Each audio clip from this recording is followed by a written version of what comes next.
I think the real question has to be, is Connecticut a better place than it was 4 years ago? We've had 4 years of Governor Malloy. We've had 4 years of one-party rule, in essence.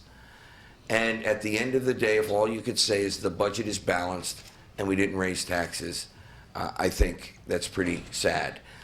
And frankly, not true. The budget isn't balanced. We have a budget document that was passed out of the House on Saturday that I think is very clear that simply omits tens of millions of dollars, ignores them as if they were not there, so the budget could balance on paper. That's not a balanced budget. Well, those two items alone, you have $51 million they just ignored. You have $75 million that they're made up.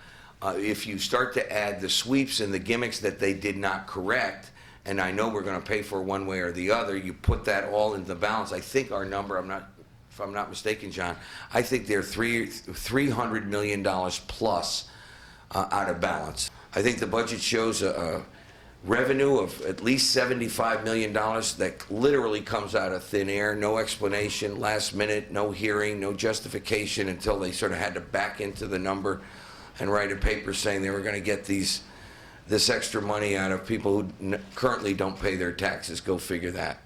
So those two examples alone is $120 million out of balance. And there's more.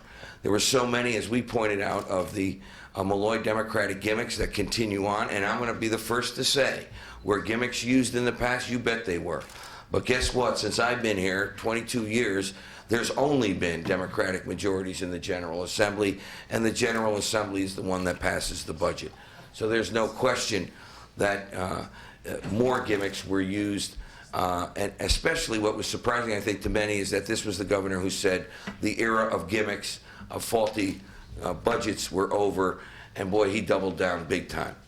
It is not a pretty picture. When I had the privilege to give the summation of the budget address, I talked about a different foundation of a different house. The house that has been built by the Democrats is a house that is shaky, it is collapsing, it is crumbling.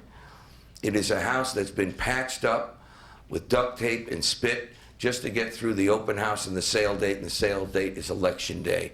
You know, when he got elected, no one could blame him personally for the fiscal shape he was in. He tended to blame 16 or 20 years of Republican rule, ignoring the fact that during that entire time, the Democrats had the majority in the General Assembly, and from my first-hand view, that is the real cause. But he had this fresh start. No one could blame him for what happened, and he laid out a vision of what he was going to do: be gap compliant, not borrow to pay for operating expenses, no more gimmicks. The quotes have been in the paper over and over again. So he had that clean shot, and after 4 years, the bad news for the governor is he cannot blame anybody but himself and his party. No one can be blamed but for him. That being the case, he faces the same situation after having done the same things that he campaigned on 4 years ago. And what do I hear from him? He's sort of restarting the 2010 campaign by acting as if he wasn't the governor for the past 4 years and making the outrageous statement that he didn't even say as a candidate in 2010 that he's not going to raise taxes.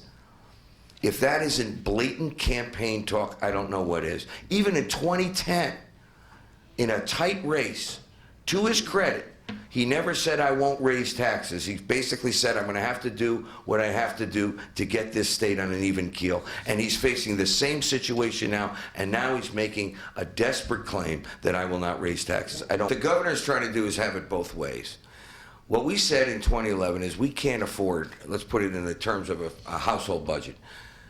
Please don't spend money on buying the car because we can't afford the car. Please don't borrow money to furnish the house. We can't afford that. Please don't borrow money to go on vacation. We can't afford that. They said, to hell with you. They borrowed all the money. They spent all the money. We now got the car and the couch and the big TV, etc. And now he says, okay, you didn't want it then. Why are you keeping it now?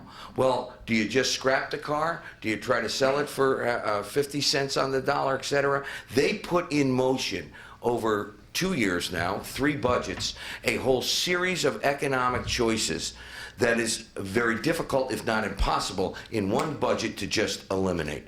What we tried to do is eat away at that in our budget. We played the cards we were dealt on a midterm budget, and we did it well. We did cut taxes in our first iteration of the budget.